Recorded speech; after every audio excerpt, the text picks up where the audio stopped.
O Senhor liberou para nós aqui uma apresentação que vai nos ajudar aqui. São 8 slides. Eu vou me esforçar para passar todos dentro de 1 hora no máximo. A Maite, o James me ajudaram a elaborar esse tema aqui. Na verdade, irmãos, o que eu vou falar aqui é algo que eu tenho recebido aqui na Comunidade da Graça nos últimos 10 anos. É algo que o pastor Marcos tem falado insistentemente a cada domingo, a cada semana, a cada culto, a cada terça-feira, a cada oportunidade que ele tem liberado para os nossos corações. Eu só fiz um sumário desses temas, coloquei aqui alguns vocabulários e trouxe aqui a mesma informação, para cair para o nosso coração de uma forma bem sumarizada, descer para o nosso coração. E como eu falei, não é para a gente achar bonito, irmãos, é para a gente viver essa realidade. O Senhor nos chamou para um tempo de viver de uma maneira diferente. Nós temos falado sobre oportunidades, amém? Que esse ano vai ser um ano de oportunidades. O que é uma oportunidade? Uma oportunidade é uma semente, que é dada a alguém. O Senhor nos dá oportunidade, nos dá sementes, a vida nos dá sementes. Essa semente, ela cai na mão de uma pessoa e joga fora, ou despreza, ou come a semente. Mas tem pessoas que essa semente cai e essa pessoa planta uma árvore. E essa árvore, e essa semente, quando ela é plantada, ela precisa ser cuidada, regada, cultivada. E cultivar dá trabalho. E muitas pessoas desprezam essa semente, essas oportunidades, porque a oportunidade ela não vem pronta. Um diamante, quando você extrai ele tem que ser lapidado. Se cair na mão da pessoa errada, ela não vai saber o que fazer, vai achar que é uma pedra bruta. A semente, a oportunidade, quando cai nas nossas mãos, a maioria delas tem que ser lapidada, trabalhada, com diligência, como uma árvore que você planta a semente, cultiva e rega e cuida. E como nós temos aprendido nesses dias no Salmo 126, que aqueles que semeiam em lágrimas colhem alegria. E às vezes a gente vê algum irmão colhendo em alegria, e a gente acha que ele é beneficiado por Deus. Mas a gente não viu o dia da semeadura em lágrimas dele. A gente não viu o que ele semeou em lágrimas, o que ele semeou em esforço, em sacrifício, em dedicação, para hoje estar colhendo aqueles frutos. E às vezes, diz a Bíblia, que nós até nos rebelamos contra Deus, de achar no nosso coração que nós não somos amados. Mas o Pai, Ele liberou sementes para cada um de nós. E eu estou falando isso porque hoje o Senhor vai liberar sementes para os nossos corações. Se você pegar essa semente, plantar e cuidar e regar, vai produzir frutos em todas as áreas da sua vida. E você vai ser tremendamente abençoado. Essa é uma noite profética, o Senhor já está falando, tá ou não está? Quantas sementes na minha vida eu desprezei e hoje eu me arrependo. Mas agora quando o Senhor libera uma semente, uma oportunidade, eu falo, eu não vou perder. Eu quero participar. Quando é uma oportunidade de estar aqui, numa conferência, num trilho de treinamento, num dia de culto, oportunidades do meu trabalho, da minha família, eu quero estar. Eu não posso perder oportunidades, porque o tempo está passando. A Bíblia diz, aproveitando cada oportunidade, porque os dias são maus, amém? Você já entendeu que hoje é uma oportunidade, então vamos entrar na palavra.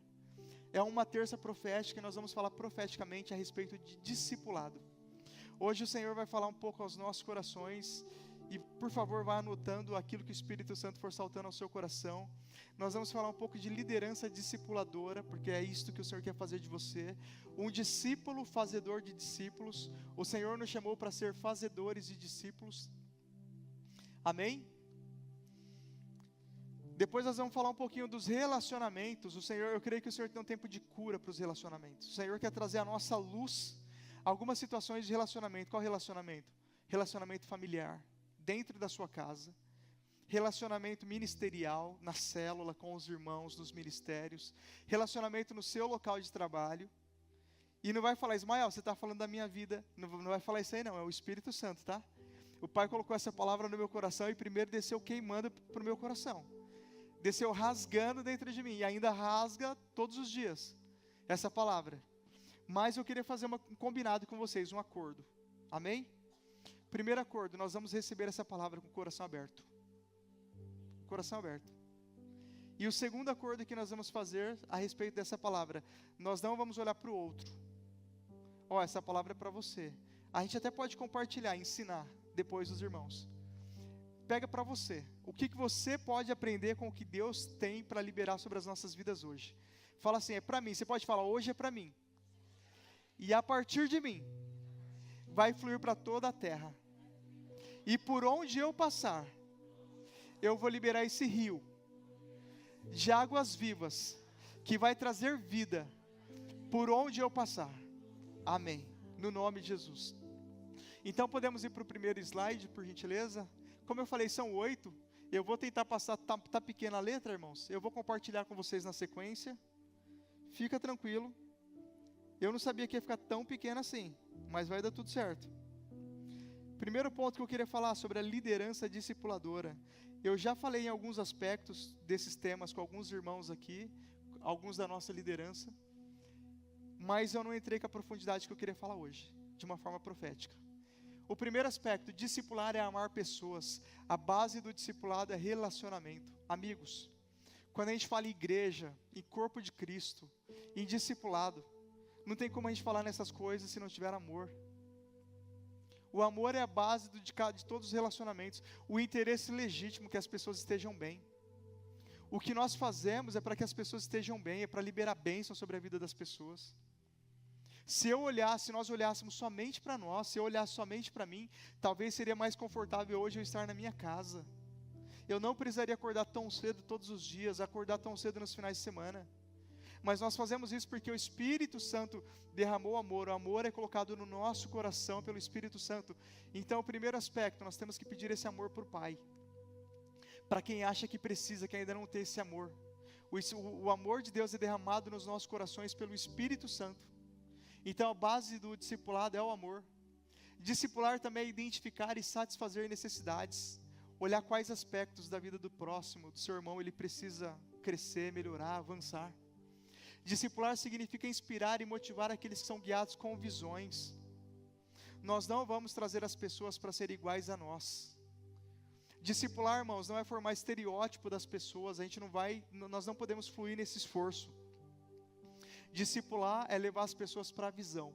O próprio apóstolo Paulo diz: sede meus imitadores, como eu sou de Cristo. Nós levamos as pessoas para a visão, uma igreja família, viver amor de Cristo, alcançando o próximo e formando discípulos. Então nós inspiramos os irmãos quando nós mostramos a visão. E nós falamos, vem pelo caminho, porque nós estamos indo no caminho da visão, no caminho do nosso chamado. Liderança espiritual, ela não tem a ver com domínio sobre as pessoas. O líder que faz discípulos é alguém que serve os outros com a sua influência. Influência. Não sei se você percebeu, mas nós não damos ordens. Nós damos, no máximo, direções. Incentivamos, encorajamos, inspiramos. A gente não cansa de falar, ora, busque a Deus, e daqui a pouco a gente vai ver o que é tudo isso que a gente vai falar, quando a gente for falar de prioridades. Mas quando a gente fala, ora, busque a Deus, porque o Senhor Jesus, Deus nos deu livre-arbítrio, e o Senhor Jesus não nos ensinou a mandar nas pessoas. Então nós inspiramos e pedimos e oramos e choramos e falamos, vem com a gente, me imita como eu estou imitando a conduta de Cristo. Olha para a visão, porque se você olhar para a visão vai ter bênção, vai ter futuro para você, para a sua família. Olha para a visão, porque a visão vai te dar um futuro, vai te dar uma esperança. Então é isso que nós precisamos a cada dia fazer, ensinar as pessoas a olhar para a visão. Sem vínculo entre as pessoas, sem relacionamento entre nós, e sem alvo da frutificação, a igreja está mais próxima da religiosidade do que da espiritualidade. Se não tiver vínculo, se não tiver relacionamento, se não tiver vida diária, nós estamos mais próximos de uma religiosidade. Como que eu sei que eu estou vivendo uma ambiência de discipulado? Quando eu tenho um amigo verdadeiro no contexto da igreja. Ou na minha célula, ou no meu trabalho. Quando eu tenho uma amizade verdadeira, uma amizade genuína, no contexto ali da minha igreja, eu sei que eu estou sendo discipulado por alguém. Ismael, mas como que eu sei quando eu posso andar ou não andar com uma pessoa? Se eu estou andando com uma pessoa que de repente é pecadora, de repente está menos engajada do que eu, como eu sei se eu estou discipulando ela ou se ela está me influenciando? É bem simples saber se você deve andar com ela ou não, irmãos. Se você está influenciando a vida dela, você está discipulando ela. Se ela está influenciando a sua vida, ela está te discipulando. Então, por isso que a gente sempre fala que o discipulado envolve maturidade. É um relacionamento de pessoas maduras. Recíproco, tá? A gente ensina, a gente aprende. É recíproco, com o objetivo de frutificar, de trazer crescimento. Uma igreja que se baseia mais em programas do que em relacionamento, não estará habilitada para cumprir a vontade de Deus. Essa frase é do livro Fazedor de Discípulos, do pastor Danilo Figueira. O nosso foco, você já percebeu aqui, não são eventos, relacionamento. Nós precisamos cada vez mais entender isso, fomentar isso, incentivar, inspirar os irmãos a viver uma vida de relacionamentos. Daqui a pouco a gente vai falar um pouco mais de relacionamentos, mas é só para entender o contexto da comunidade da graça, da visão pela qual eu me apaixonei. Nós não temos legitimidade para sonhar com a multidão se nós não descobrirmos o valor de cada pessoa. Jesus teria enfrentado a cruz se houvesse apenas uma pessoa. O discipulado, nós sabemos que é um a um. Existiam momentos que Jesus pregava às multidões, e também era um discipulado, menos, talvez intencional, talvez menos eficiente, mas tinha o momento dos 12 e tinha o momento dos 3, que era ainda mais intencional, andar juntos, estar juntos, o tempo inteiro junto.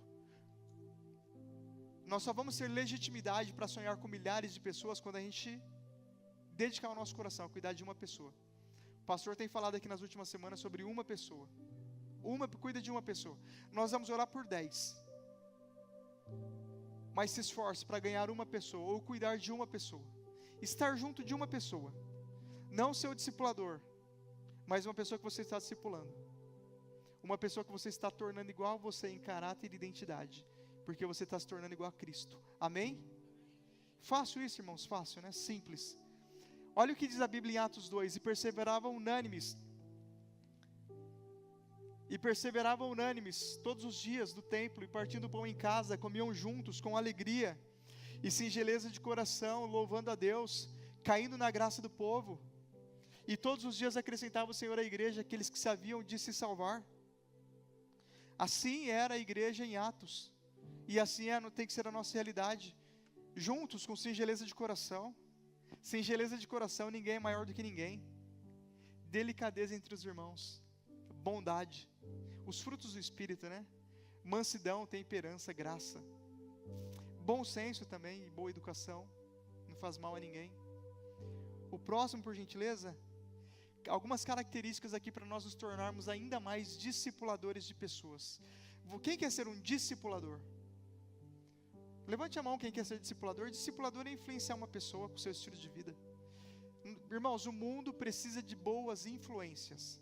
Sabe por que tem tantos jovens em situações degradantes e calamitosas? Falta uma referência na vida deles.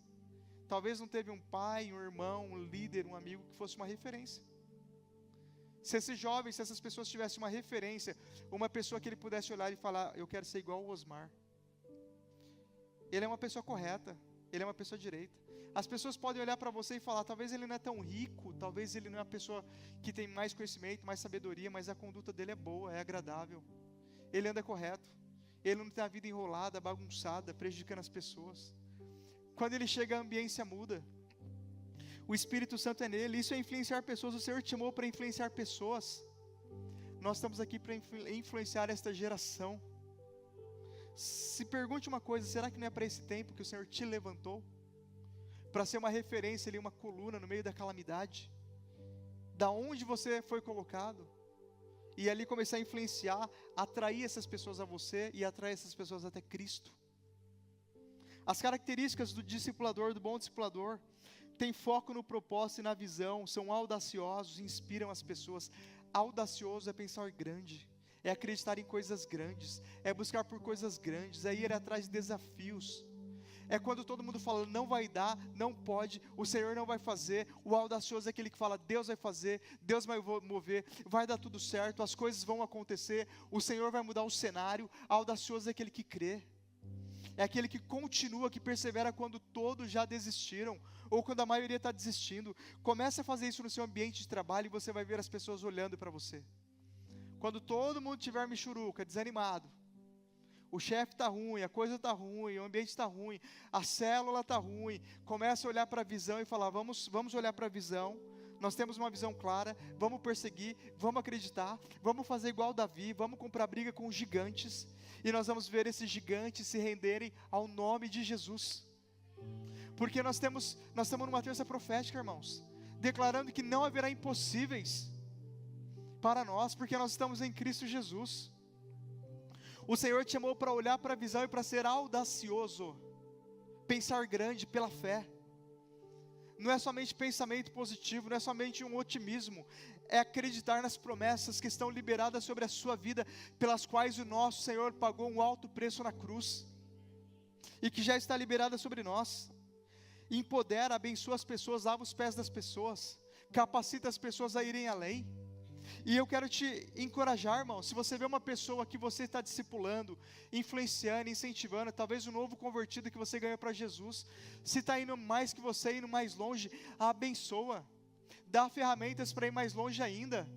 É novo convertido, começou agora e já está assim, ativado, quer estar em todos os cultos, abençoa, dá ferramenta. Se for preciso, paga a condução, vai buscar na casa da pessoa. Isso é empoderar uma pessoa, dar recursos para a pessoa continuar fluindo, continuar indo além. O Senhor nos chamou para isso, e isso é lavar os pés das pessoas na prática hoje. A sua célula da mesma forma, abençoe a sua célula. Se tem irmão que está fluindo, despontando, nós não fomos chamados para ser como a ponta de uma garrafa que não deixa a pessoa sair. Incentive as pessoas a crescerem em Cristo, crescer na graça e no conhecimento. Daqui a pouco a gente vai ver que vai ser bom para ela e vai ser melhor ainda para você. A gente vai chegar nesse aspecto. Tem abertura para novas ideias, questiona o status quo. Abertura para novas ideias é entender que as pessoas são diferentes. Às vezes você tem o chamado de pastor, tem um chamado pastoral, e alguém que está na sua célula ou vinculado a você tem um chamado de apóstolo ou de evangelista. É um pouco diferente, tem uma visão diferente, tem uma mentalidade diferente. Mas a gente precisa entender nesse contexto que nós vamos conviver com os diferentes, nós temos que se abençoar, se respeitar, se honrar e se incentivar, todos os dias, encorajando as pessoas. Nós fomos chamados para encorajar uns aos outros em amor. Age com transparência, eu vou falar um pouco mais de transparência na frente. Conecta as pessoas. Nós precisamos, irmãos, como líderes também, como discipuladores e pessoas que estão sendo discipuladas. E como eu falei, não pega isso que você está aprendendo hoje, vai cobrar do seu discipulador. Você não está fazendo isso comigo. Ele também está sendo discipulado, ele também está aprendendo. Conecta as pessoas. Se tem irmão que tem uma necessidade A, outro irmão que tem uma necessidade B, leva uma para outra e o Senhor vai resolver. Pega o irmão que está precisando de algo aqui, com o irmão que está precisando de algo ali, você pode ensinar isso, o outro pode ensinar aquilo. Conecta as pessoas. Vira uma rede, vira um balaio.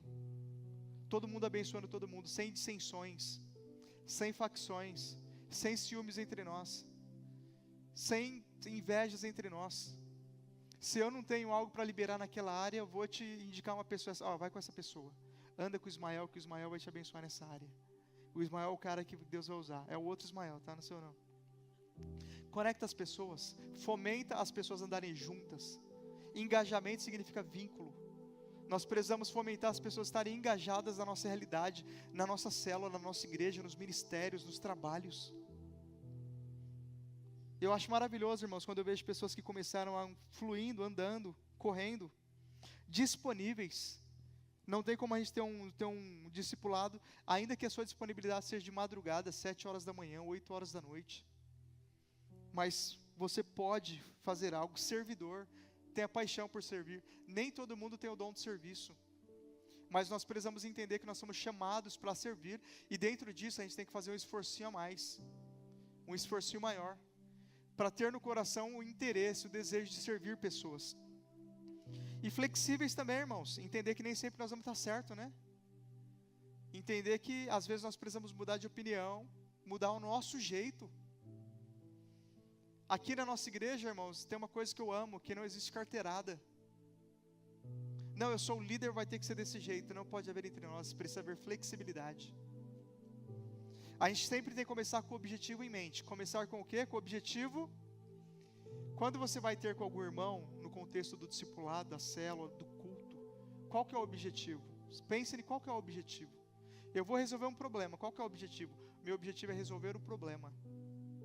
Se para eu resolver o problema eu tenho que estar errado, a minha opinião tem que ser descartada, então descarta a minha opinião. Se resolver o problema, cumprir o objetivo. Se o objetivo é resgatar o irmão que está ofendido, eu posso estar com a razão. Mas se o objetivo é resgatar o irmão e eu tenho que pedir perdão, eu tenho que pedir perdão para cumprir o objetivo. Pensa no contexto da sua casa, da sua família, da sua célula, do seu trabalho. Sobre tudo que você for fazer, foca no objetivo. E às vezes nós vamos falar igual o Leonardo Feltrin falou aqui no domingo: Senhor, eu não quero atrapalhar o teu mover, porque o objetivo é o teu mover. Se o objetivo que é abençoar a sua vida hoje, talvez se para o mover de Deus eu não tivesse que estar aqui ministrando, para mim está tudo ok. O objetivo não é o Ismael ministrar. O objetivo é uma palavra descer para o nosso coração e mudar a nossa vida. Diante disso poderia ser qualquer um de nós aqui, amém? No próximo slide, irmãos, eu quero gastar um pouco mais de tempo, quero investir um pouco mais de tempo. Eu acho que as palavras ali menores estão pequenas, mas eu vou ler para vocês. Aqui são algumas disfunções nos relacionamentos, dardos inflamados nos relacionamentos. Acredito que o Espírito Santo vai te fazer identificar algumas dessas situações na sua família, na sua célula, no seu trabalho, no seu ministério, qualquer relacionamento humano. Existem algumas disfunções, algumas realidades que a gente passa. E a base de toda disfunção no relacionamento é a falta de confiança. A falta de confiança é a base de todo problema de relacionamento. É a base das facções, dos ciúmes, das intrigas, das iras, das dissensões, das divisões. As pessoas pedem divórcio por falta de confiança. As pessoas pedem demissão no trabalho por falta de confiança. A base de toda disfunção do relacionamento, falta de confiança. Quando existe falta de confiança nos relacionamentos, as pessoas encobrem os pontos fracos e os erros uns dos outros. Quando a pessoa não confia, e a confiança, eu vou falar um pouco mais depois, mas a base de um discipulado é a confiança, irmãos. A igreja, a célula, o nosso contexto, o discipulado tem que ser um ambiente seguro. As pessoas vão abrir o coração para você e é para você orar, para abençoar, para você chorar junto. A confiança, ela precisa ser a base do relacionamento cristão. Não pode existir falta de confiança em nenhuma área da nossa vida, nem na área conjugal, nem na área profissional, nem na célula, nem no discipulado. Não pode haver nenhum tipo de falta de confiança. As pessoas têm que confiar inteiramente em nós, e nós nas pessoas. E daqui a pouco eu vou ensinar como suprir, como eliminar essas disfunções. Então, quando as pessoas começam a encobrir os pontos fracos, os erros, os defeitos uns dos outros, na célula, no trabalho, um fez coisa errada, e todo mundo encobre e passa um pano para ninguém avisar o chefe. Por quê? Porque ninguém confia no chefe. Porque ninguém confia no líder. Porque acha que ele não vai saber tratar, não vai saber conduzir, vai tomar uma medida muito radical. Outro sintoma da falta de confiança: hesita para pedir ajuda. As pessoas não pedem ajuda, e quando as pessoas não pedem ajuda é porque não tem uma confiança plena. Outro motivo: julga as intenções e aptidões. Por que as pessoas não têm confiança? Qual é o relacionamento que não gera confiança? Quando a pessoa vem te pedir uma ajuda em alguma área, por mais absurdo que seja, não olha com julgamento, não olha com crítica, olha com olhar de amor, com olhar de Cristo, para dar lembrando de novo do objetivo. O objetivo não é julgar o irmão, o objetivo não é mostrar que você está certo, o objetivo é tirar o irmão daquele buraco, daquele lamaçal, daquele pecado e levar ele para a cruz. Amém? Se você julgar o irmão, Ismael, olha, eu vim falar com você que eu pequei nessa área. Irmão, você fez isso, como você teve coragem? Não, vou colocar na internet, Uma coisa que quebra a confiança, por exemplo, indiretas nas redes sociais. Irmãos, não sei se vocês perceberam, eu não faço isso. Colocar indiretas em redes sociais, mandar recado, não. Se uma pessoa confiou algo a você, está confiada a você para você ajudá-la em oração. Seja uma pessoa digna da confiança dos demais. Quando você mexer com recurso no contexto da célula, no contexto dos relacionamentos. Confiança. Desperdiça tempo e energia na interação em grupo, reluta em correr riscos. Um ambiente onde as pessoas não confiam é um ambiente que não cresce porque as pessoas não ousam. As pessoas têm medo de ousar, as pessoas têm medo de fazer alguma coisa diferente, porque se ousar, se fizer alguma coisa diferente, vai ser apedrejada. Todo mundo vai criticar, todo mundo vai falar mal. Se alguma pessoa ousou e fez alguma coisa diferente, talvez não era o melhor, com amor, com graça, alinha, orienta e aponta para o objetivo, e a pessoa não vai ter medo, porque assim a gente não inibe as pessoas a fazerem coisas diferentes que vão agregar valor. Depois da falta de confiança, ou como consequência da falta de confiança, vem a falta de confronto. Existe um problema sério em a gente não confrontar as pessoas e não poder confrontar as pessoas, porque Eli, o sacerdote Eli, ele tinha medo de confrontar os seus filhos. E por causa da irresponsabilidade do sacerdote Eli, ou da negligência dele, a arca do Senhor foi levada de Israel. Nós conhecemos a história. Os filhos de Eli pecavam debaixo do nariz dele, e ele convivia pacificamente com o pecado dos filhos e não confrontava os filhos. E por causa dessa ambiência de conivência, e eu quero falar uma coisa para você, irmãos: se existe uma situação de pecado dentro da sua casa, confronta. Porque conviver pacificamente com o pecado leva todo mundo para o buraco. Se você convive pacificamente com o pecado, você vai sofrer as consequências desse pecado. É o que diz a Bíblia. O confronto, ele não é um confronto imprudente. É com sabedoria, é em amor, apontando para o objetivo. Apontando em abençoar a pessoa, apontando para resgatar, para salvar. Mas o confronto, em muitos momentos, ele deve existir. E quando não existe confronto nas situações, causa tensão dentro do grupo, dentro da célula. Imagina uma célula que tem um irmão fazendo uma coisa super errada. Vou dar um exemplo aleatório: pegando dinheiro com todo mundo e não pagando. O líder sabe, todo mundo sabe, e ninguém chega nesse irmão para tratar, para confrontar. O que vai acontecer com essa célula? Vai ter confiança? Vai ser uma célula saudável? As pessoas vão ter liberdade, vai ter crescimento e multiplicação? Não vai ser o fim dessa célula? Que já acabou, só está esperando o dia de fechar a porta. Então, irmãos, quando nós sabemos de coisas, e por isso que eu falei, vamos receber de peito aberto, vamos tomar posse para a nossa vida, com todo amor e carinho, vamos praticar, com graça, com amor, com carinho. Mas quando for necessário, e olha, eu vou falar uma coisa para vocês, aqui nesta igreja, já falei e falo de novo. No dia que eu fizer alguma coisa que está desalinhado com a nossa visão, com os nossos valores, com a nossa estratégia, até as crianças têm autoridade, vocês também têm autoridade sobre a minha vida para me confrontar, tá bom? Todos vocês têm autoridade para me confrontar, para falar: Ismael, não está certo. Ismael, a forma que você tratou a sua esposa está errado. Ismael, o que você falou para suas filhas está errado. Todos vocês têm. Amém? Se eu estiver no impasse com vocês, vamos olhar para a Bíblia, ou vamos chamar o irmão mais experiente para alinhar com a gente, alinhar o nosso coração. Nós vamos crescer, irmãos. Nós vamos continuar avançando. Isso é reino. Onde não há confronto, as pessoas revisitam os problemas antigos sem que haja uma solução. Imagina, a gente não trata as situações, os problemas. Aí nós estamos em 2025. A gente lança um desafio na célula. Aí a pessoa vem: ah, não, porque há 5 anos atrás teve aquele problema e você não tratou, e você não olhou. Olha o que gera. A Bíblia diz que as más conversações corrompem os bons costumes. Então, quando vem essas situações, a gente resolve. E o Senhor está nos chamando para esse tempo, para a gente praticar essas verdades. Praticar no contexto da nossa família, da nossa célula. Não resolve problemas específicos. Tem um clima camuflado. Parece que está tudo muito bem. E avalia também no seu ambiente de trabalho. Às vezes tem uma situação ali que algum colega está fazendo corpo mole, todo mundo sabe, o chefe sabe, e não confronta ele. O que acontece? Desmotiva todo mundo.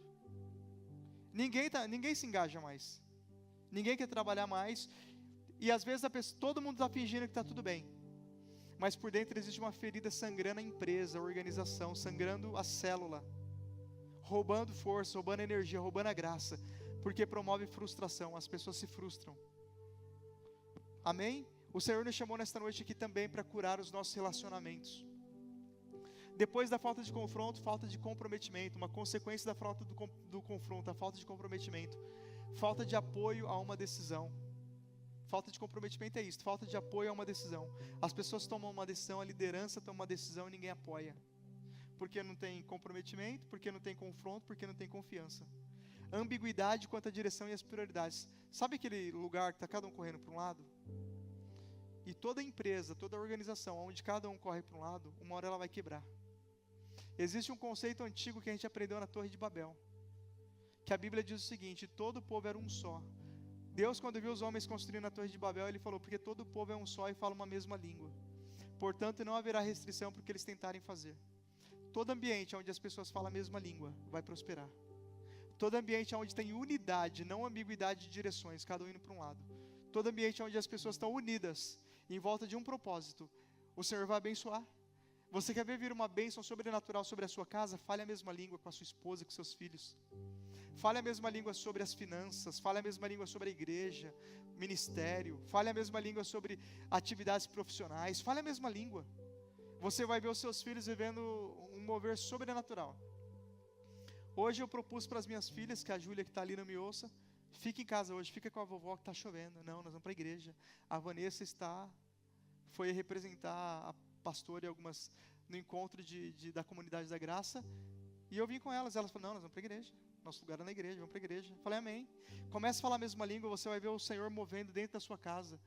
Opiniões não são ouvidas onde não há comprometimento, e as decisões não são claras. Depois, falta de coragem para responsabilização, isso é outro problema de relacionamentos.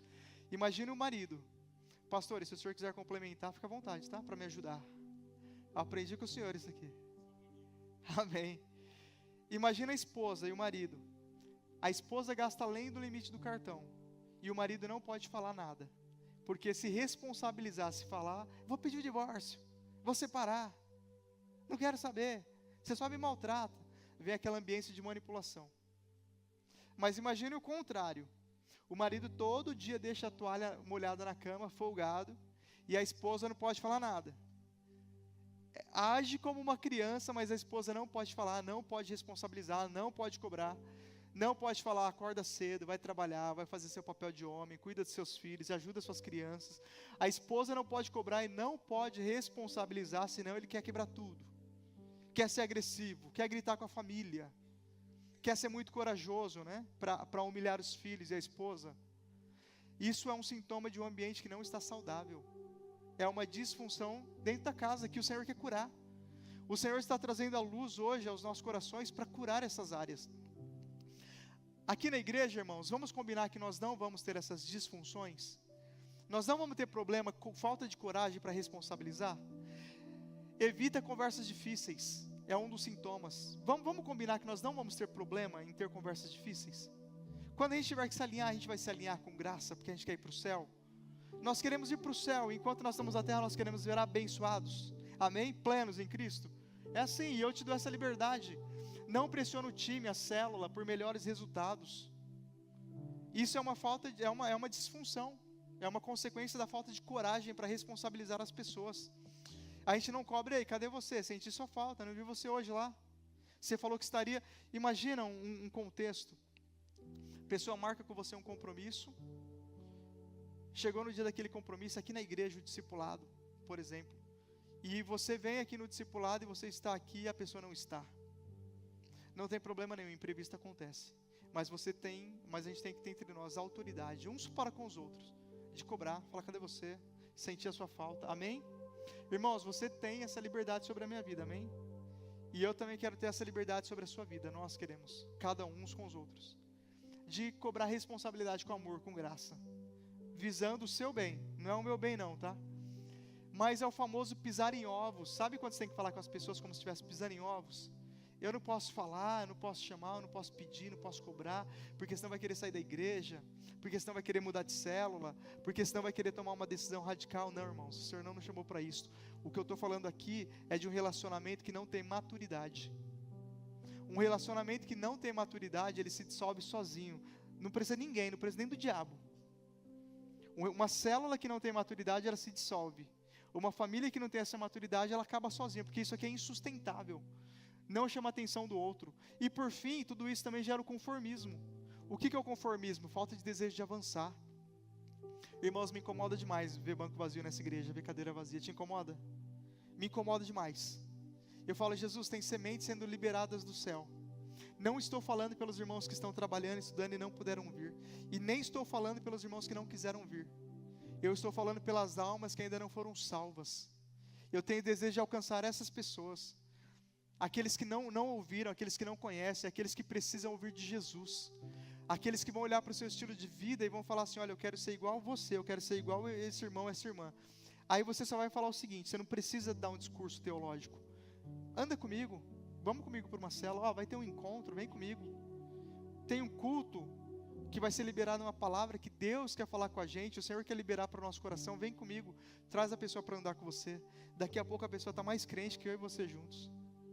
No nome de Jesus. Isso é uma bênção, irmãos, para a glória do Pai.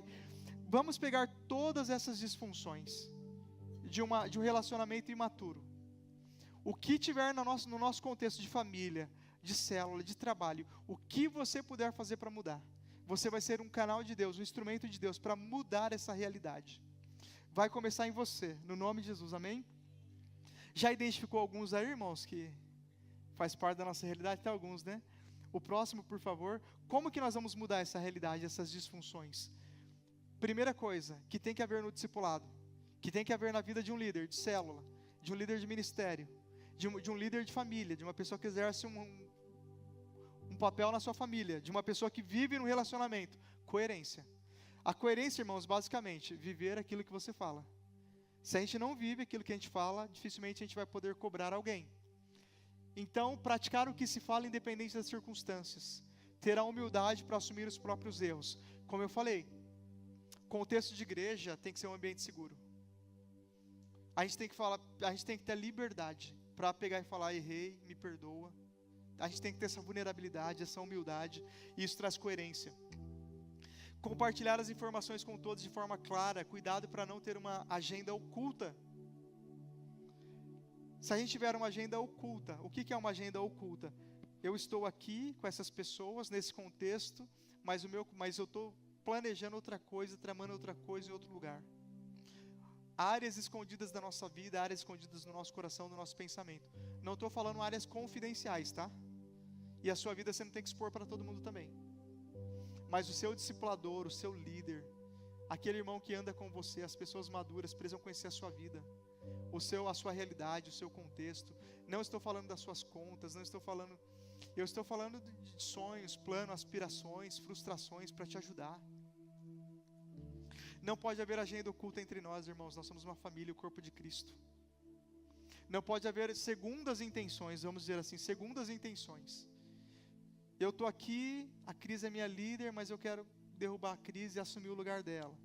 Eu estou nessa célula aqui, ou nesta igreja aqui, mas estou visando outra coisa. A mesma coisa no trabalho, tá? Quando eu tenho alguma intenção no meu trabalho, que envolve o meu trabalho, eu chamo o meu chefe e alinho com ele. Eu alinho com ele. Eu falo, olha, quero estudar isso, estou pensando em fazer isso, então vai reduzir o meu tempo. Quero ir para outra região, quero fazer outra coisa. A mesma coisa do pastor.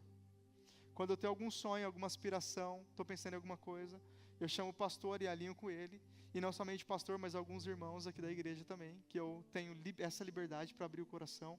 E eu louvo a Deus, irmãos, porque isso também acontece muito o oposto. Muitos irmãos me procuram para abrir o coração, compartilhar, falar o que está sentindo, o que está pensando, o que está sonhando, porque uma agenda oculta é uma erva daninha, uma raiz de contaminação que cresce no nosso coração, e a agenda oculta às vezes é até um sentimento ruim, uma raiz de amargura que está vindo no nosso coração, que nós precisamos rasgar o nosso coração, pôr para fora, liberar perdão, pedir perdão e ser curado, porque eu estou falando aqui de cura. Então a primeira forma de curar os relacionamentos, havendo coerência entre nós. Eu não sou super-herói, eu sou limitado, vocês conhecem minhas limitações, eu conheço de alguns de vocês, eu conheço as limitações do pastor, ele conhece a minha, e é desse jeito que nós vamos avançar no nome de Jesus.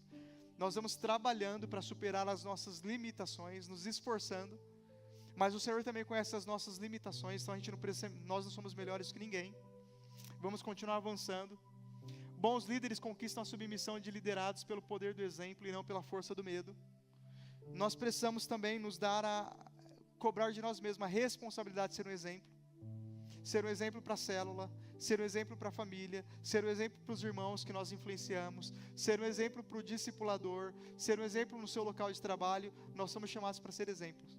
Paulo fala para Timóteo, em tudo te dê por exemplo. Eu coloquei aqui, 1 Timóteo. Antes de ler, nada é mais poderoso para influenciar pessoas do que o exemplo. As atitudes de um líder sempre falarão mais alto do que as suas palavras. As pessoas olham atitudes. As pessoas nos nossos ambientes são igual filhos. Eles não fazem o que a gente fala para eles fazerem, eles fazem o que vê a gente fazendo. O seu filho só faz o que você manda na sua frente. Por trás, com seus amigos, nos outros contextos, ele faz o que ele vê você fazendo. Aquilo que ele aprende dentro de casa é o que ele multiplica. A sua célula é a mesma coisa. No seu ambiente de trabalho, a sua equipe vai ser a mesma coisa. No fim do dia, ela vai fazer aquilo que ela vê você fazendo. E 1 Timóteo 3, 2 e 5. Eu coloquei esse círculo aqui que eu chamo de coerência sistêmica. O que é a coerência sistêmica? Você quer liderar, você quer discipular, você quer influenciar, você quer abençoar. Primeiro está ali em cima, a autoliderança. Governe a sua vida. Não adianta você querer abençoar os outros, liderar os outros com uma vida bagunçada, desorganizada, indisciplinada, toda pendente, não lê a Bíblia, não tem devocional, não faz nada com nada, mas eu quero liderar. Para. Está buscando cargo, posição.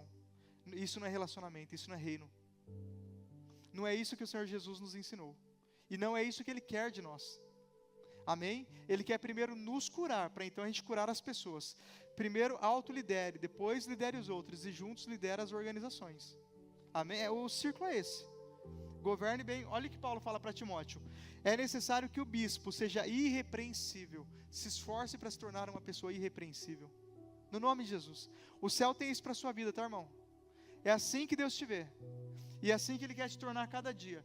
Seja o bispo irrepreensível, marido de uma só mulher, sóbrio, prudente, respeitável, hospitaleiro, apto para ensinar. Não deve ser apegado ao vinho, nem violento, mas amável, pacífico, não apegado ao dinheiro. Ele deve governar bem a sua própria família. Olha o que eu falei da governança aqui. Governa a si próprio. Governe a sua vida, governe a sua família, governe a sua casa. Nos caminhos do Senhor. Talvez você vai ter que pagar um preço para isto. Ele deve governar bem sua própria família, tendo os filhos sujeitos a ele com toda dignidade. Pois se alguém não sabe governar a sua própria família, como poderá cuidar da igreja de Deus? Olha que exortação de Paulo a Timóteo. Aqui é coerência, coerência, irmãos. Coerência. Abençoe a sua casa, abençoe a sua família. Essa palavra ela não veio aqui em vão. O Senhor mais uma vez está nos dando uma oportunidade de colocar a nossa casinha em ordem, de alinhar todos os caminhos, todas as áreas da nossa vida, do nosso casamento. Amém? O próximo, vai anotando o que o Espírito Santo está te falando. Depois, discipulado na prática, inspire as pessoas, inspire as pessoas, inspire as pessoas. Não adianta cobrar, não adianta bater, não adianta, inspire as pessoas. Transmite a visão e o objetivo a ser atingido. Aponta sempre para a visão. Eu inspiro as minhas filhas da seguinte forma, eu mostro a visão para elas. Eu falo para elas, nós vamos ter um orçamento apertado. A gente não vai comer tudo que a gente quiser. A gente não vai comprar todos os brinquedos que a gente quiser. A gente não vai em todos os restaurantes. A gente vai ter um orçamento organizado, mas no final do ano nós vamos para a Disney. Aí todo mundo fala, E é engraçado que elas compram essa visão. Seja, é um exemplo, mas elas compram a visão. Quando você mostra a visão, o objetivo final, as pessoas compram. Nós vamos pagar o preço. Nós vamos orar. Nós vamos buscar a palavra, buscar na palavra. Nós vamos buscar ao Senhor. Mas o Senhor vai transformar a nossa família, a nossa casa, os nossos filhos estarão aqui com a gente. O Senhor vai fazer de cada um de nós famílias fortes, uma igreja forte, relevante, que abençoa, que alcança os perdidos e forma discípulos de Jesus. Nós vamos ver as pessoas entrando aqui destruídas e saindo daqui honradas, abençoadas e influenciando outras pessoas por onde passar. Quando a gente aponta essa visão, fica fácil de vir para o culto de manhã, à tarde e à noite. Quando a gente mostra, quando a gente começa a falar das bênçãos do Pai, daquilo que o Senhor tem liberado, fica fácil. Olhe os problemas como oportunidades, propondo soluções. Olhe os problemas como oportunidade. Não seja mais um agente do caos. Está tudo muito ruim, está tudo muito difícil. Se você for com essa postura para a sua célula, não vai inspirar as pessoas. Acredite no potencial das pessoas e incentive o seu desenvolvimento. Não aceite entrar ano, sair ano, e os seus filhos, a sua família, a sua célula estar do mesmo jeito. Não aceite que isso aconteça. Ismael, minha célula está 5 anos, está 10 anos. Não multiplicou, não entrou ninguém, não saiu de ninguém. Chuta tudo para o alto, irmãos. Precisa haver alguma coisa diferente. Lembra que eu falei da audácia? No seu trabalho é a mesma coisa. Acredite no potencial das pessoas. Olha nos olhos das pessoas e fala, daqui 1 ano você vai estar liderando uma célula. Porque o Espírito que está na minha vida está na sua vida. E obviamente tem todo o trilho para isso, né? Não é de qualquer jeito. Mas acredite nessa realidade. Você vai estar cuidando dos seus familiares, você vai estar cuidando dessas pessoas. Existe um ouro dentro de você que você precisa enxergar. Eu vou te ajudar a enxergar essa realidade que já está dentro de você, para você abençoar por onde você passar. Ser empático, entender alguém pessimista e desmotivado. Ninguém quer seguir alguém que anda de cabeça baixa. E o pastor fala, vamos para o Vida Vitoriosa. Só mais um. Tudo mais do mesmo. Incentive as pessoas, encoraje as pessoas. Talvez você vai encorajar pessoas a viverem realidades que você ainda não está vivendo. Mas você vai fazer igual o Jó. Quando você começar a orar pela bênção de alguém, incentivar alguém a buscar a sua bênção, você vai receber a sua. Tem momentos que é assim, irmãos. Quando você começa a incentivar alguém a lutar, o Senhor libera sobre você também uma força sobrenatural para lutar. Lutar, aquilo que o Senhor falou para Josué: esforça-te e tenha muito bom ânimo. Fala isso para as pessoas que passarem pela sua vida, que estão na sua célula. Se esforça, tenha bom ânimo. O Senhor não nos chamou para viver uma realidade de autocomiseração. Se a gente fosse olhar para a nossa realidade, para o nosso passado, para o nosso contexto, nenhum de nós estaremos aqui. Nós estamos aqui. O Senhor nos levantou para esse tempo. Vamos juntos, irmãos, colher essa realidade do nome de Jesus. Em 1 Coríntios, Paulo fala: quem profetizar faz para edificação, encorajamento e consolação. Então as palavras que saem da sua boca, que você libera a partir do Espírito, elas venham para encorajar, edificar e consolar. Esse é o nosso papel. Isaías 41:6. Cada um ao outro ajudou e disse ao seu irmão: seja forte. Eu lembro daquela versão: um ao outro ajudou e ao seu companheiro disse: esforça-te. Amém? É com esforço.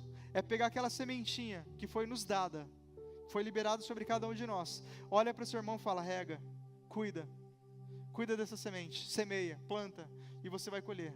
O próximo, acho que já está acabando, são só mais 2 ou 3.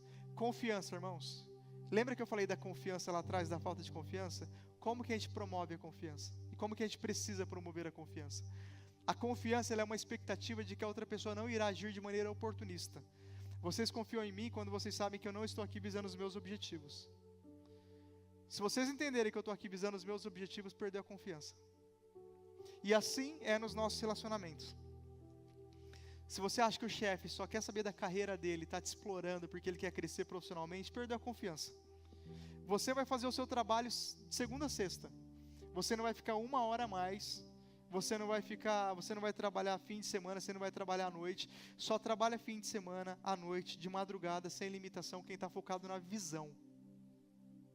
Não tem limites. Faz aquilo que é necessário para cumprir a sua visão. A confiança, ela implica em familiaridade e risco. Como premissa básica, a confiança é doadora. Primeiro você confia nas pessoas, para depois as pessoas confiarem em você. Quem quer ter confiança precisa confiar nas pessoas. Ponto de partida para desenvolver a confiança: surpreender as pessoas através de resultados. As pessoas confiam em você, porque você está falando, porque você está inspirando, está incentivando. Mas daqui a pouco, se não tiver resultado, daqui a pouco, se as pessoas olharem para a sua vida e não ver que a sua vida corresponde àquilo que você está falando, então a confiança, uma premissa da confiança é o resultado. Tem que gerar resultado. Demonstrar como compromisso e preocupação com as pessoas. Aqui, irmãos, eu vou falar abertamente. Imagina que o pastor me confiou algo nas mãos para fazer. O tempo passou, eu não alinhei com ele, não mostrei as minhas limitações ou os problemas que eu tive. Passou 1 ano e eu não fiz. Vai ter confiança? Da mesma forma, o seu discípulo, a pessoa que você está discipulando, te pediu algo, confiou algo nas tuas mãos, você não conseguiu fazer, não deu uma satisfação, não gerou resultado. A confiança, ela é mitigada, ela vai sendo minada. Então a confiança, ela parte do princípio do resultado. Demonstrar compromisso e preocupação com as pessoas. Se não tiver compromisso e preocupação, as pessoas não vão confiar em você. Então quando você firmar sua palavra, vai até o fim. Como eu falei, imprevistos acontecem e está tudo bem. Agora, se você deixou de cumprir a sua palavra por um imprevisto, é uma coisa. Se você deixou de cumprir a sua palavra porque você mudou de ideia, mesmo quando você mudou de ideia, se você disse que ia vir e você não quer mais, venha, porque você deu a sua palavra. Tudo aquilo que o Senhor colocar nas tuas mãos, esteja comprometido: louvor, mídias, transmissões, célula, coisa pequena, coisa grande, se comprometa, porque isso vai gerar confiança.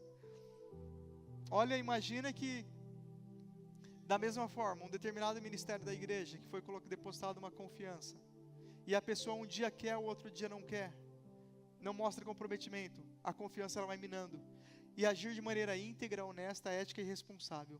No próximo slide eu vou explicar um pouco melhor isso. Está acabando, irmãos, eu acho que falta 2. Aqui, as dimensões básicas da confiança. Primeira delas, a integridade. Lembra que eu falei que nos nossos relacionamentos precisa ser um lugar seguro, precisa haver integridade, não pode haver coisa errada, não pode haver agenda oculta, as pessoas não podem abrir o coração para você e você espalhar para todo mundo. Isso foi uma das primeiras coisas que o Clécio, cadê o Clécio, está aí? Quando o Clécio me desafiou a ser o auxiliar dele na célula dele, foi uma das primeiras coisas que ele me ensinou, foi o Clécio que me ensinou isso. Ismael, se alguém abrir o coração para você, não compartilha com ninguém. Ora junto com a pessoa, guarda aquilo, vai fazendo follow-up com a pessoa, melhorou, não melhorou, resolveu, não resolveu, vai acompanhando, mas jamais exponha aquilo que alguém abriu o coração para você. E eu guardei isso, irmãos, há 9 anos atrás, está no meu coração até hoje, e eu aplico isso, tá? As pessoas que vêm abrir o coração para mim têm confiança, e quando eu preciso compartilhar com o pastor, eu pergunto para a pessoa, posso compartilhar com o pastor? Você mesmo prefere compartilhar com o pastor? Posso compartilhar com outra pessoa? Você quer compartilhar com outra pessoa? E vai ser assim. E se a pessoa falou, Ismael, estou falando para você orar, porque eu não aguentava mais, por favor, não compartilhe com ninguém. Falei, tá bom, eu vou orar, mas vou acompanhar. E depois você vai me falando como que está. E é assim. E continua sendo assim. A integridade, ela se baseia na honestidade e na confiabilidade. Ser honesto e confiável. Competência, conhecimento e habilidade. A competência eu poderia trocar aqui por vivência, experiência de vida. É importante a gente ter conhecimento e habilidade sobre algumas áreas para as pessoas confiarem em nós. Consistência entre palavras e ações. Como eu falei, uma das dimensões da confiança é a consistência. Irmãos, imagine um dia eu estou, outro dia não estou. Um dia eu quero, outro dia não quero. Um dia eu estou a 1000 por hora e falo para o meu líder, vamos fazer, eu estou engajado, vamos sair com a nossa célula. Eu estou na célula, eu quero ministrar na célula, eu quero ajudar na célula. Isso é no primeiro sábado do mês, ou na primeira quinta-feira do mês. Aí na segunda quinta-feira do mês já não quero mais nada, já não apareço. Aí na terceira quinta-feira eu não dou mais nem satisfação. Aí no segundo semestre eu sumi de vez. Aí eu sumo no segundo semestre. Chega em dezembro eu faço minhas promessas de final de ano. Aí eu vou lá no líder de novo. Não, eu quero. Eu estou engajado. Eu estou motivado. É falta de consistência, irmãos. Dezenas de vezes eu fui para a célula sem vontade. Milhares de vezes eu fui para o culto sem vontade. Outras milhares eu li a Bíblia sem vontade. Eu orei sem vontade. Eu vim para o culto sem vontade. Trabalhar sem vontade, então, centenas de milhares. De milhões. Fui trabalhar sem vontade. Cheguei lá, cumpri o meu papel, dei resultado, fiz o que tinha que fazer. Mas, obviamente, é cíclico. Tem dia que eu estou muito engajado, com muita disposição, com muita vontade. E é uma bênção. Mas ter consistência é não se mover por emoção. Ou por sentimento. O sentimento, irmãos, um dia a gente quer, outro dia a gente não quer. Consistência, querendo ou não, você está lá. Você é uma pessoa com a qual as pessoas podem contar. Se você falou, está falado. Lealdade, proteger e defender as pessoas que estão vinculadas a nós. Isso é um ponto, irmãos, que a gente tem que ter cada dia mais. Brigar pelas pessoas. Ninguém fala mal de nenhum de nós. Nós estamos juntos, nós somos leais. Se falar mal na minha frente, eu vou defender. Se eu conheço a realidade da outra pessoa, eu vou cobrir a pessoa em amor, cobrir a pessoa em graça. Deslealdade não pode haver entre nós. As pessoas falando mal dos nossos irmãos, dos nossos líderes, dos nossos pastores. Pastores não, que hoje nós temos um pastor e uma pastora nesta igreja. E eu não sou pastor, eu sou diácono como muitos de vocês. E líder e supervisor como muitos de vocês também. Nós somos todos iguais. E nós temos um pastor que é o pastor Marcos e uma pastora que é a pastora Kátia. Então nós sempre temos a lealdade de proteger, de abençoar, de cobrir. A Bíblia diz, sede leais para com Deus, porque isso agrada tanto a Deus quanto aos homens, está em Provérbios. E a abertura, você acredita que a outra pessoa confia em você, então você gera essa abertura. Quando a gente acredita que a outra pessoa confia em nós, tem uma abertura. Tem mais 4, né, de benções? Próximo slide. Então já vamos aqui para definir as prioridades, eu vou encerrar nesses slides, irmãos. Definindo as prioridades. Você consegue ver? O pessoal montou esse slide bonito. É uma matriz de Eisenhower que a gente colocou aqui, urgência e prioridade, e vocês vão entender a importância desse slide aqui na prática. E por que nós estamos fazendo tudo o que nós estamos fazendo na ambiência da igreja. Aqui está o eixo da urgência, na vertical, e na horizontal está o eixo da importância. Nós segmentamos aqui aquilo que é mais urgente, menos urgente, mais importante, menos importante. Então, quanto mais aqui nesse cantinho, menos urgente, menos importante. E quanto mais lá em cima, né, mais urgente e mais importante.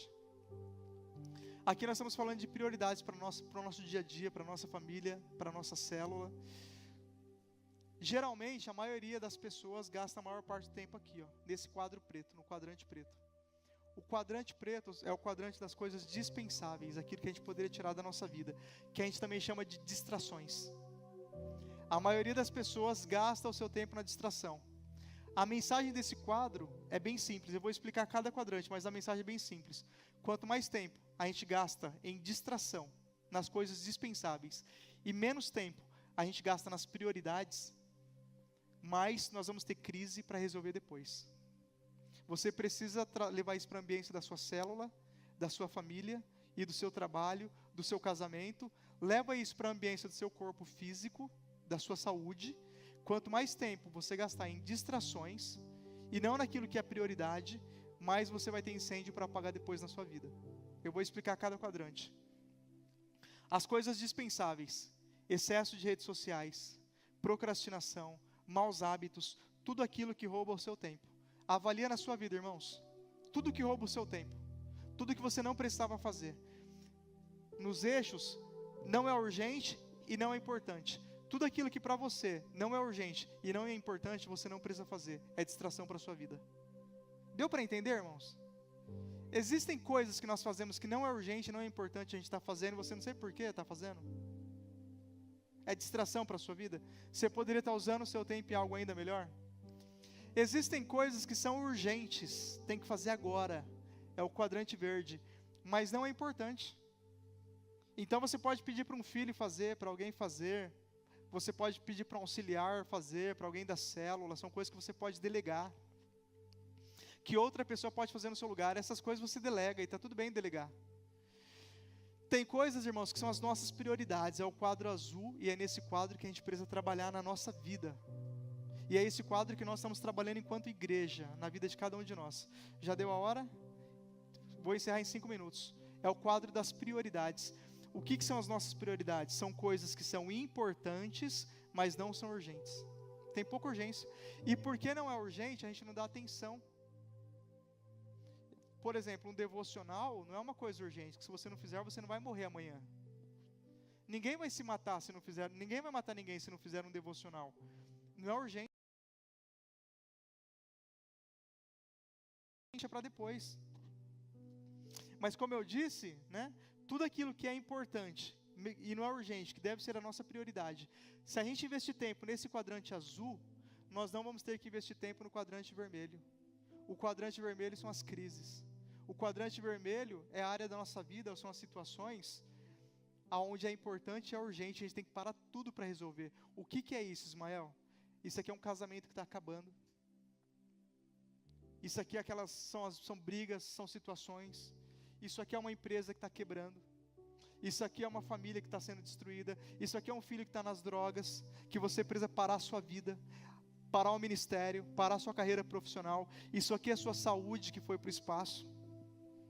E aí você precisa parar de novo o seu ministério, a sua carreira profissional. Olha o que são as crises. Crise no casamento, ministério infrutífero, problema com os filhos, problema de saúde, problema financeiro. Olha o que são as prioridades. Devocional, discipulado, formação, atividade física, cuidado com a sua saúde. O Senhor, Ele está preocupado com todas as áreas da sua vida e da minha vida. Todo mundo queria conhecer muito da Bíblia, mas vir para maturidade cristã, 7 horas da manhã no domingo, é para poucos. Quanto mais tempo você investir nessas atividades, em devocionais, irmãos, tem células que a gente vive apagando incêndio, sabe por quê? Porque não cuida disso aqui, ó. Se tivesse devocional, discipulado, formação, tem famílias que a gente vive apagando incêndio, porque não tem isso aqui, ó. Se tivesse devocional, discipulado, formação, todos os cuidados de uma forma geral. Quando eu insisto com a minha filha, invisto tempo com elas, fazer o devocional, a gente se dá o trabalho, vamos levar para a célula no sábado à tarde. Às vezes isso aconteceu comigo com o Fabiano, acho que a gente veio para a igreja 3 ou 4 vezes no sábado. Leva a esposa para as mulheres intercessoras, leva o filho para a célula, depois vai buscar na célula, depois vai buscar nas mulheres intercessoras, depois volta para a célula à noite. Tem sábados que a gente vem 3, 4 vezes para a igreja. O que nós estamos fazendo? Investindo o nosso tempo naquilo que é prioridade para a nossa família não entrar numa crise. Porque quando os nossos filhos estiverem saindo de casa, estiverem se envolvendo com drogas, além da gente gastar muito mais tempo ali, nós vamos perder tudo o que nós construímos. E não é o que Deus tem para nós. Quando nós estamos insistindo no trilho de treinamento, quando nós estamos insistindo no discipulado, quando nós estamos insistindo em tantas coisas boas que Deus está liberando para o nosso coração, daqui a pouco vai ter até um plano de atividade física para os irmãos. Nós estamos ali investindo o nosso tempo naquilo que é prioridade, para evitar crises. Quanto mais tempo a gente gastar em prioridade, menos incêndios a gente vai apagar nos ministérios, na sua célula, baseado em tudo aquilo que a gente viu lá antes: coerência, confiança, inspiração. Incentiva os irmãos a trabalharem nas prioridades. Irmão, prioridade é discipulado, prioridade é devocional, prioridade é a formação no trilho de treinamento, nos cursos da igreja, prioridade é cuidar da sua saúde, prioridade é fazer uma atividade física, porque depois chorar pelo leite derramado é muito mais custoso, amém? Você quer evitar problemas na sua vida lá na frente? Foca hoje em coisas que são importantes. Talvez não é urgente, e porque não é urgente a gente vai jogando para frente. Mas eu acredito que hoje o Senhor nos trouxe aqui para nos parar, para refletir sobre essas áreas da nossa vida, que são importantes, não são tão urgentes, mas se a gente não olhar hoje, daqui 5 a 10 anos, nós vamos estar chorando sobre o leite derramado. E não é isso que o Senhor tem para as nossas vidas. Áreas para a nossa oração e reflexão: relacionamento com Deus, família, ministério, carreira profissional, saúde, que é basicamente os nossos valores ali, né? Deus, família, irmãos, não cristãos e ensino. E a pergunta é: o que eu vou fazer para me tornar um líder discipulador esse ano? O que eu vou fazer para organizar as minhas prioridades esse ano? Eu creio que o Espírito Santo já falou com você, amém? Então nós vamos encerrar nesse momento. Eu espero que tenha sido proveitoso para você. No contexto dos relacionamentos, a gente precisa aprender. A gente falou muito de relacionamento no Siga-me e no Firmes e Constantes. A formação, irmãos, quando a gente fala em formação, a Maitê deu o aviso do MOU, domingo, 10 horas da manhã. Se você não quer criar um adolescente problemático dentro da sua casa, incentive o seu filho a estar numa célula, a estar no MOU. Compra essa briga. Defina hoje quais são as brigas que você vai comprar, quais são as guerras que você vai travar dentro da sua casa, na sua família, com prudência, com sabedoria. Quais são as guerras que você vai travar na sua saúde física. Quais são as guerras que você vai travar no seu ministério. Quais são as sementes que você vai semear, que você vai cultivar, para você ver crescendo e produzindo frutos. O Senhor tem rasgado no meu coração essas realidades. Mas para a gente proteger os nossos relacionamentos, irmãos, Provérbios 19, a Bíblia diz que a pessoa de mau gênio, ela paga o preço da sua própria genialidade. E se a gente ajudar ela uma vez, a gente vai ter que ajudar ela sempre. Então, para a gente evitar todas essas situações, para a gente abençoar, ter relacionamentos saudáveis, cura de relacionamentos, esse percentual, 70, 10, 10, 10, eu que coloquei, tá? Que eu acho que se a gente chegar nesse... Às vezes a gente está numa célula que a gente passa 100% do nosso tempo resolvendo problema, né? Apagando incêndio. 100% do tempo apagando incêndio, porque não trabalhou nas prioridades. Se você conseguir, e no seu trabalho também, tá? Quando eu chego num setor novo, geralmente é rabo de foguete, é incêndio. É coisa ruim. Eu gasto 80% do meu tempo apagando incêndio e 10% trabalhando na estratégia, no futuro, construindo algo de valor. Aí vai reduzindo, eu vou resolvendo os incêndios, vou melhorando a estratégia. Até quando eu chego 70%, 80% do meu tempo trabalhando em coisas de valor. E eu faço o seguinte com o meu time, irmãos: quando a coisa está muito boa, estamos entregando resultado, o nível de trabalho está bom, não é hora de parar, não é hora de se acomodar, ao contrário, é hora de acelerar. Aí eu pego os meninos e falo: vamos focar nas prioridades. Eu quero todo mundo lendo o livro. Eu falo para eles: eu quero vocês 1 hora por dia ou 1 hora por semana. Trava a agenda e vai fazer os cursos do RH que estão na internet. Eu falo para eles: todo mundo estudando. Vamos focar nas prioridades. Quando as coisas estão boas, vamos focar ainda mais nas prioridades. Porque quando a gente foca nas prioridades, a gente evita depois as catástrofes, os grandes problemas. Toda empresa que se antecipa, focar nas prioridades é o que Salomão fala, quem antecipa governa. Focar aqui é se antecipar. Se você está sendo discipulado, fazendo as coisas certas, criando a sua família no temor do Senhor, cuidando da sua saúde, não esperando a conta chegar, para você manter a sua saúde em dia, você está se antecipando para governar. Amém? E o meu pedido, irmãos, para vocês, é que nós vamos fazer essa mesma situação. Nós queremos essa liberdade, tá? Enquanto família, para viver essa mesma realidade, de cobrança mútua, por assim dizer. Quando as coisas estiverem boas, nós vamos insistir. Foque nas prioridades. Não deixe de fazer o devocional, não deixe de fazer o trilho de treinamento, não deixe de estar envolvido. Depois a gente não quer apagar incêndio, vai ter incêndios que a gente não vai conseguir apagar, tá? Nem todos os incêndios a gente consegue apagar. Tem casamentos que se desfazem definitivamente. Tem empresas que quebram definitivamente. Tem filhos que as nossas orações, né, que o nosso esforço ali, a gente não consegue resgatar, porque a pessoa não quer. Então, quando a gente foca em evitar os problemas, é muito mais prudente. Amém? Queria te convidar a se colocar de pé.